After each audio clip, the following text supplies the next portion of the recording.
누가복음 3장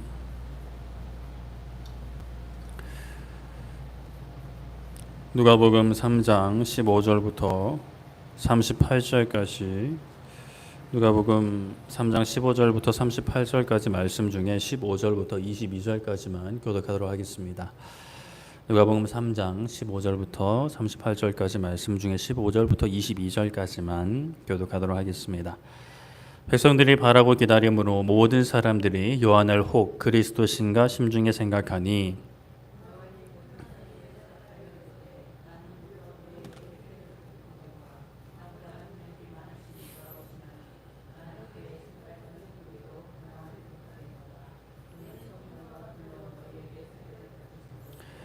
손에 키를 들고 자기의 타작 마당을 정하게 하사 알곡은 모아 곳간에 들이고 쭉정이는 꺼지지 않는 불에 태우시리라.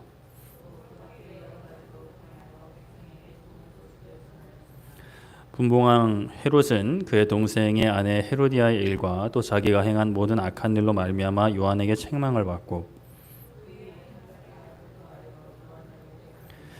백성이 다 세례를 받을새 예수님도 세례를 받으시고 기도하실 때 하늘이 열리며 성령이 비둘기 같은 형체로 그의 위에 강림하시더니 하늘로부터 소리가 나기를 너는 내 사랑하는 아들이라 내가 너를 기뻐하노라 하시니라. 아멘. 네, 오늘은 우리에게 정말 필요한 것이라는 제목으로 말씀을 나누고자 합니다. 인생을 살면서 필요한 것이 많이 있습니다. 때에 따라서 또는 상황에 따라서 필요한 것이 많은데요. 근데 정말 필요한 것, 정말 또 오랜 시간 우리에게 필요한 것은 뭐가 있을까? 많은 사람들이 공통적으로 뽑을 수 있는 게 바로 돈 같습니다. 돈이 있으면 많은 것을 할 수 있죠. 엄청 사치를 부리지 않더라도 일상을 살아가려면 돈이 안 필요한 데가 참 없는 것 같습니다.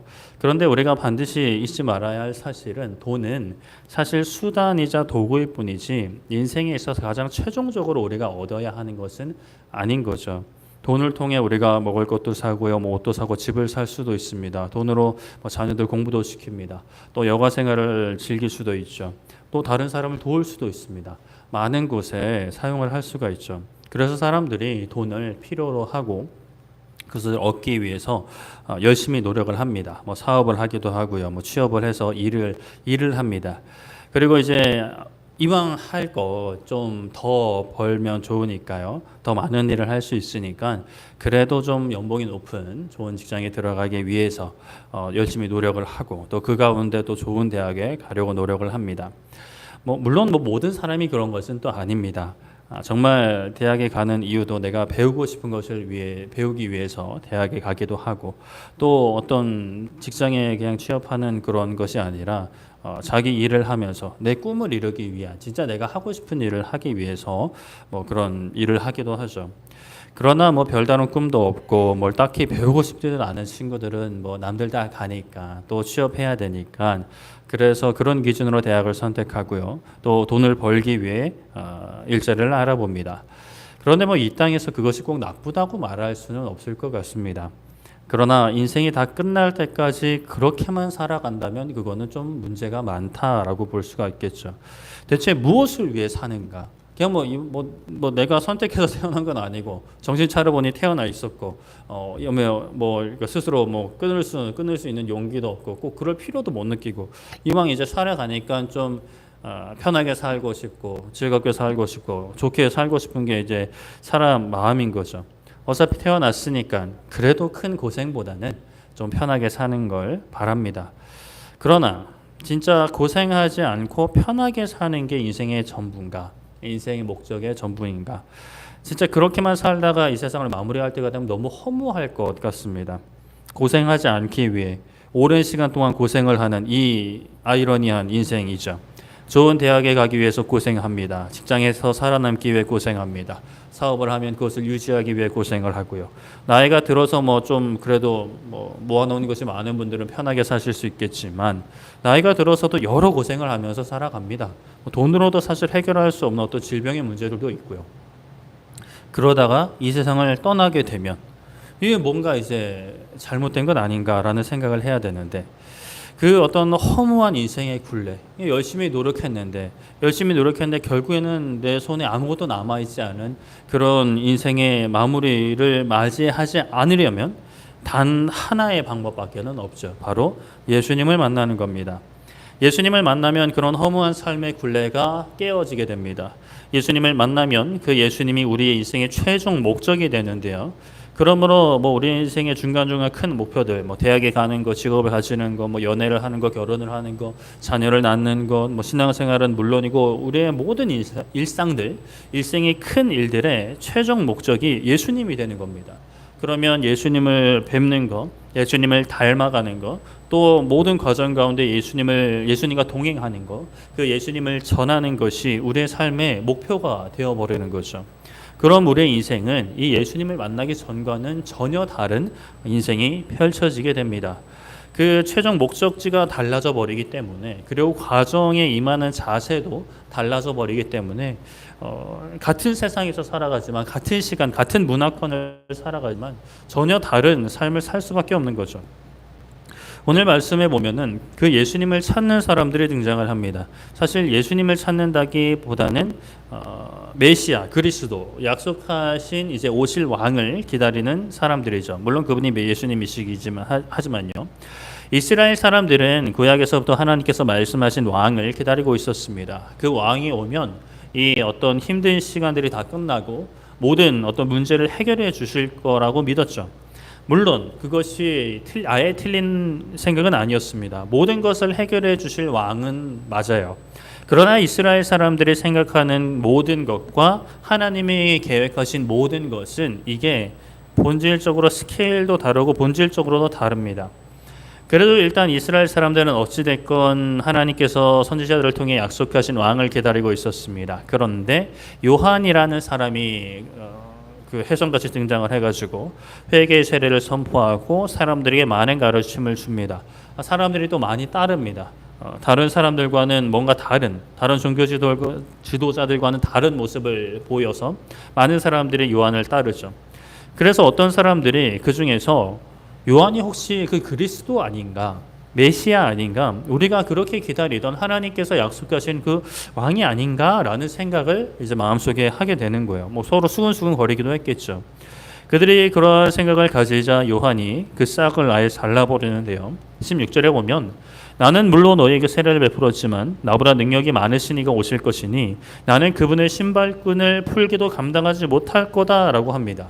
신발끈을 푼다라는 것은 종들이 하는 일입니다.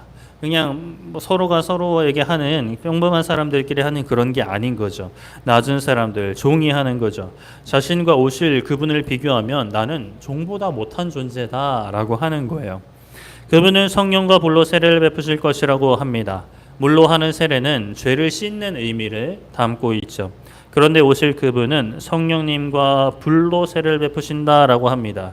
성령님을 허락하신다라는 것을 먼저 살펴보면 우리가 그래도 알고 있지만 특별한 의미를 담고 있죠. 요엘 2장 28절에 그 후에 내가 내 영을 만민에게 부어주리니 너희 자녀들이 장래일을 말할 것이며 너희 늙은이는 꿈을 꾸며 너희 젊은이는 이상을 볼 것이며 라고 말씀을 합니다.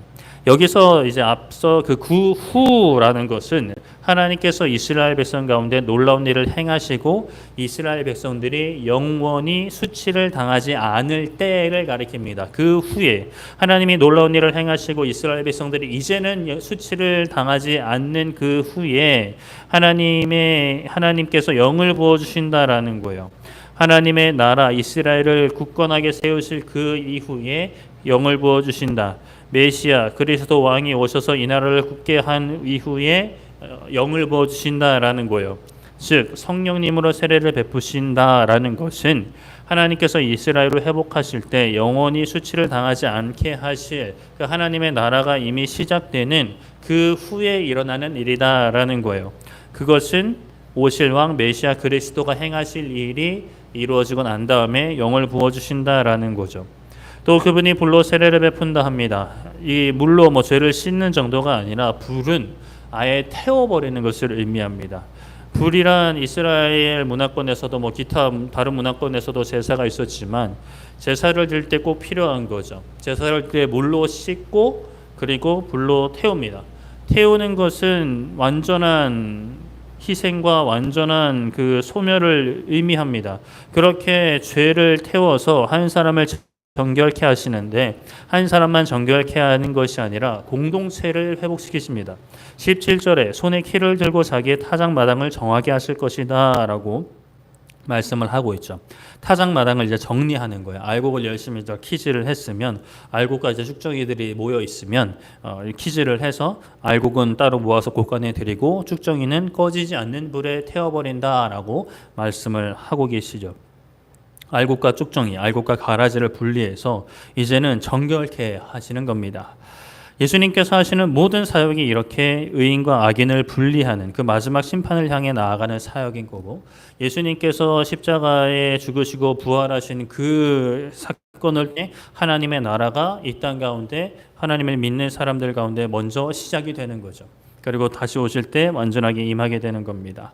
하나님께서 알곡과 같은 의인들을 부르시고 악인들에게는 마지막 심판 때 영원한 심판을 내리시는 것이 또 앞으로 이제 예수님께서 다시 오실 때 행하실 일입니다. 사람들은 요한이 그리스도 메시아인가라고 생각을 했지만 요한은 분명히 알고 있었어요. 나도 너희들과 같이 그리스도 메시아를 기다리는 사람이고 그분이 오실 길을 준비하는 사람일 뿐이다라는 것을요. 많은 사람들이 행복을 찾습니다. 사람답게 살아가고자 합니다. 그런데 잘 몰라요. 무엇이 사람다운 삶을 사는 건지, 무엇이 행복한 삶일지 몰라요. 그래서 다른 사람들이 하는 대로 그냥 흘러가요. 그렇게 공부하다가 대학 가고 취업하고 취업을 했으면 나름대로 여가 생활도 즐겨요. 여행도 좀 다녀오고 또 요즘에 결혼이 필수는 아니라고 하니까 그냥 혼자 살거나 결혼을 하기도 합니다. 그런데 뭔가 특별한 목적이라기보다는 나름대로의 개인적인 가치관이 있긴 하겠지만 그냥 그렇게 주위가 흘러가는 대로 살아갑니다. 그게 어떠한 결말을 가지고 올지 그런 것보다는 그냥 지금 내가 행복한 것 아니면 결말을 생각해도 그냥 내가 생각하는 그 수준에서 좋은 결말을 생각하는 거죠. 다른 사람들이 다 이렇게 하니까 나도 그렇게 해야 할 것 같아서 그렇게 살아가는 사람들 너무 많습니다. 이렇게 전도지를 나눠주러 나가보면 되게 표정이 무표정으로 걸어다닙니다. 저도 사실 걸어다닐 때 그렇게 희죽희죽 웃으면서 걸어다니는 것 같지는 않은데 그냥 특히 이제 저녁 시간 때 나가면 터벅터벅 이제 집으로 돌아가는 발걸음. 몇 사람들이 가면 하하호호 떠드는 사람들도 있지만 이렇게 혼자 걸어가는 사람 되게 젊은 분들은 이제 이어폰 많이 끼고 다니시더라고요. 그렇게 무표정으로 걸어가는 사람들을 봅니다. 물론 무표정으로 걸어 다닐 수 있는데 그게 이제 인생의 전부라면 정말 삶의 목적도 없이 그냥 그렇게 쳇바퀴처럼 살아가는 게 전부라면 그래서는 안 되는 거죠. 정신을 차리고 예수님을 만나야 합니다. 예수님을 만나면 삶의 방향이 잡히고요. 모든 과정에 질서가 잡힙니다. 세상과 다르게 내 인생이 흘러간다 하더라도 예수님을 따라가는 삶의 그 모습이 한 가지로 정해진 것은 아니기에 우리가 어떤 상황에서도 두려워하지 않을 수 있고 예수님을 의지할 수 있게 되는 거죠. 21절부터는 예수님께서 본격적으로 자신을 드러내시는데 백성들이 이제 세례를 받을 때 예수님도 이제 갑자기 그 사이에 이제 세례를 받으시려 하시는 거죠. 다른 복음서에 보면 요한이 제가 당신께 세례를 받아야 하는데 어째서 저한테 세례를 받으러 오십니까? 그럴 수 없습니다라고 이야기하는 부분이 나와요. 자기는 이제 예수님의 신발끈을 풀기도 감당 못 하겠는데 예수님을 물에 담갔다 빼고 안수도 해야 되니까 이거는 내가 할 일이 아니다라고 하는 거죠. 그러나 예수님은 이와 같이 하여 모든 의를 이루는 것이 합당하다라고 말씀을 하십니다. 이것이 하나님께서 기뻐하시는 뜻이라고 이렇게 말씀을 하셨죠. 그렇게 예수님이 세례를 받으시는데 하늘이 열리며 성령님이 비둘기 같은 형태로 그 위에 강림하셨다 합니다. 그것만으로도 놀라운데 그때 하늘로부터 소리가 나서 너는 내 사랑하는 아들이라 내가 너를 기뻐하노라 라고 말씀이 선포됩니다. 예수님은 이미 자신의 정체성을 알고 계시죠. 12살 때도 성전에서 율법교사들과 이야기할 때 아버지 집에 있어야 되는 줄 모르셨습니까? 라고 하신 분이십니다. 그런데 또 그곳에 있는 많은 사람들에게 선포를 해주시는 거예요. 예수님의 정체성에 대해서. 내 아들이다. 내가 기뻐하는 자다. 그리고 나서 예수님의 족보가 등장하는데요. 예수님이 30세쯤 가르침을 시작하셨는데 예수님의 계보 위로 쭉 올라가며 누가 있었는지 이렇게 막 언급을 합니다. 우리가 잘 아는 이름들도 등장을 하죠. 31절에 보면 다윗도 등장하고요. 뭐 그 아버지 이세, 또 좀 올라가면 루세의 남편 보아스, 유다, 야곱, 이삭, 아브라함, 그리고 뭐 노아, 무드셀라, 셋, 아담까지 등장을 합니다. 근데 갑자기 여기서 족보가 나오는 이유가 뭘까? 예수님에 대해서 확실히 모르는 이 데오빌로 각하에게 예수님이 누구신지 분명히 알려주기 위함인 거죠. 결국 그 족보를 따라서 끝까지 올라가니 누가 계시냐? 바로 하나님이 계셨다라는 거예요. 예수님이 하나님으로부터 온 분, 하나님의 계획으로 하나님께서 보내셔서 이 땅에 오신 하나님의 아들이라는 것을 족보를 통해서 하나님까지 쭉 짚어가면서 이렇게 확실히 그 말뚝을 박는 거죠. 22절에 하나님께서 괜히 너는 내 사랑하는 아들이다 라고 하신 게 아닙니다. 누가가 이 표현을 여기에 괜히 심은 게 아닌 거죠. 예수님은 실제로 하나님의 아들이십니다. 하나님께서 기뻐하시는 아들이시죠. 그것을 족보를 통해서도 보여줍니다. 하나님께서 그 아들을 이 긴 역사를 통해 보내주신 것이죠. 이스라엘의 그토록 바라던 왕, 기다렸던 주님이 그 예수님이 이 땅에 오신 것을 누가는 확실히 증거하고 있습니다. 오늘날 우리도 이 예수님을 기다립니다. 예수님을 바랍니다. 바라봅니다. 이것이 우리의 최종 목적이고요. 우리 오늘을 살아가는 힘입니다. 이 목적을 벗어난 다른 목적은 없습니다. 있어서도 안 됩니다. 우리가 이 땅에서 얻고자 하는 모든 것들, 누리고자 하는 모든 것들, 바라는 모든 것들은 이 최종 목적을 향해 나아가는 징검다리가 되어야 되는 거죠. 그래서 내가 이것을 바라는 게 기도하는 게 맞나 안 맞나 라는 것을 점검할 때는 내가 이 과정을 통해 무엇을 이루고 싶은지를 항상 살펴보면 됩니다. 최종 목적, 내가 예수님 앞에 서는 그 최종 목적을 향해 나아가는데 이게 얼마나 필요한가. 뭐 긴가민가 하면 그냥 구해도 됩니다. 사실 하나님의 응답을 안 해주시겠죠. 하나님이 안 주실 겁니다. 필요 없으면. 뭐 모르겠으면 그냥 구해도 됩니다. 그냥 뭐 잘 모르겠다 싶으면 일단 구하고, 이건 진짜 구하면 안 되겠다 싶은 건 이제 안 구하면 뭐 되면 큰 문제는 없습니다. 이 징검다리 중에 하나가 내 삶에 이루어지지 않는다라고 한다면 사실 상관이 없습니다. 하나님께서는 다른 징검다리를 허락하실 것이기 때문이죠. 예수님에게 가면 되는 겁니다. 남들과는 똑같은 길을 가지 않을 수 있지만 결국 예수님께로 가면 되는 것이니 다른 길로 가도 되는 거죠. 그 길이 누군가는 지름길로 가는 인생일 수 있고 누군가는 돌아가는 길일 수 있어요. 그러나 지름길로 가든 돌아가든 사실 그게 중요한 게 아닙니다. 각 사람에게 주어진 사명이 있기 때문에 각 사람에게 주어진 길을 가면 되는 것이지, 그 길 가운데 예수님과 동행하면 되는 거고 예수님을 바라보면 되는 것이 뭐 쟤는 빨리 가는 것 같고 쟤는 성공하는 것 같고 나는 실패하는 것 같고 그런 비교를 하면 안 된다라는 거죠. 각 사람에게 주어진 사명이 있습니다. 그 길이 있습니다. 매 순간순간 이 한 걸음을 통해 내가 예수님을 향해 나아가고 있는지, 예수님을 바라보고 있는지, 예수님과 동행하고 있는지, 내가 예수님을 전하고 있는지, 드러내고 있는지를 점검하고 기도하고 찬양하며 나아가야 되는 거죠. 그런데 그 길을 걸어가는 우리를 예수님과 같은 자녀 삼아, 아들 삼아 주신다라는 사실을 우리가 또 기억을 해야 합니다. 22절에 성령님이 강림하시더니 하늘로부터 소리가 나기를 너는 내 사랑하는 아들이라 하시고 내가 너를 기뻐한다 하셨습니다. 이 말씀은 예수님에게 하신 말씀인데요. 그러나 이 세례를 받으실 때 임하셨던 성령 하나님과 그리고 울려 퍼진 이 음성은 예수님에게 하셨지만 예수님을 따라가는 모든 사람들에게 허락하시는 겁니다. 요한복음 1장 12절 영접하는 자 곧 그 이름을 믿는 자들에게는 하나님의 자녀가 되는 권세를 주셨으니 라고 말씀을 하죠. 예수님을 영접하는 자, 받아들이는 자, 누구로? 구주로 받아들이는 사람들에게는 하나님의 자녀가 되는 권세를 주셨다라고 말씀을 합니다. 하나님의 아들이 되는 거예요. 상속자가 되는 겁니다. 미워하는 아들, 왼수 같은 아들이 아니라 사랑하는 아들이신 예수님을 따라서 우리도 하나님의 사랑을, 아버지의 사랑을 받게 되는 거죠. 우리의 인생은 그 사랑을 받기 위해서, 그 사랑을 또 받으면서 그 사랑 안에서 살아가는 인생들입니다. 우리가 내일 성령부 중고등부 캠프를 갑니다. 다 내일 예배 열심히 드리려고 이제 집에 계신 것 같은데, 뭐 그러기 위해서 캠프도 가는 거죠. 우리 자녀들 툴툴거려도 그래도 어떻게든 보내는 것입니다. 사실 냉정하게 말하면 가든 안 가든 큰 상관이 없을 수 있죠. 그러나 부모가 아니더라도 어떻게든 애들 데리고 가려고 우리 선생님들이나 저도 안달 내면서 이렇게 붙잡아 가고자 하는 거죠. 그들을 예수님께로 인도하기 위함입니다. 또 우리는 기도합니다. 예수님을 만나기를, 예수님께로 나아가기를 기도하죠.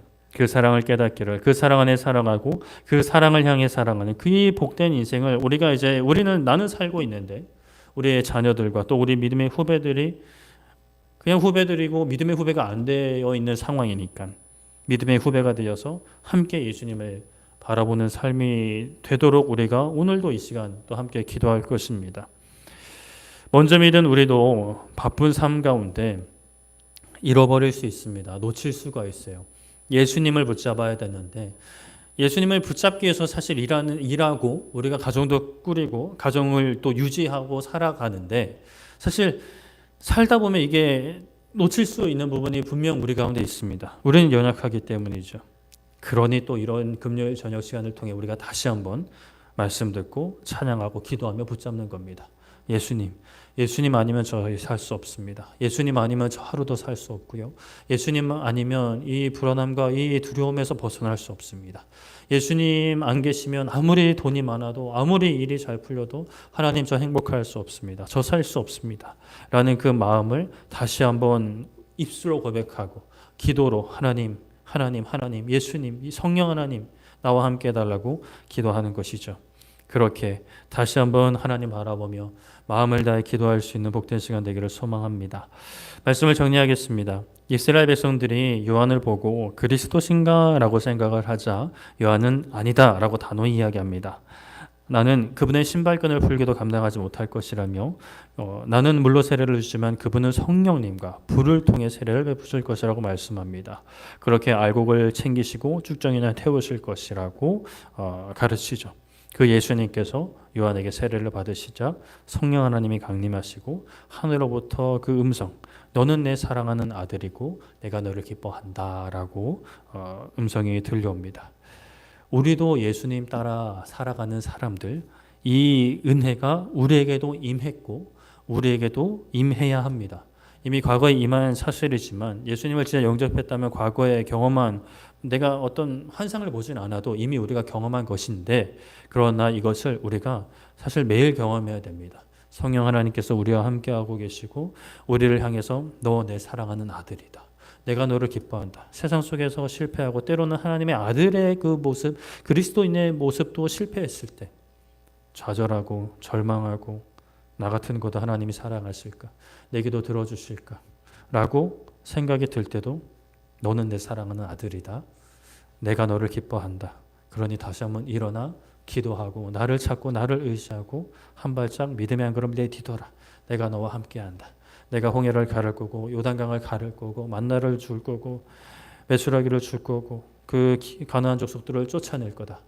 나와 함께 가자라고 하시는 그 하나님의 음성을 붙잡고 나아가는 또 우리 청년들도 우리 중고등 우리 자녀들 우리 믿음의 후배들도 이 길을 함께 걸어갈 수 있는 또 우리 교회가 이 지역사회 이 정말 이 길과 진리 생명 되신 예수님을 계속해서 전할 수 있는 정말 우리를 이 땅에 허락하시는 그날까지 전하고 기도할 수 있는 우리 모두 되기를 소망하고 축복합니다.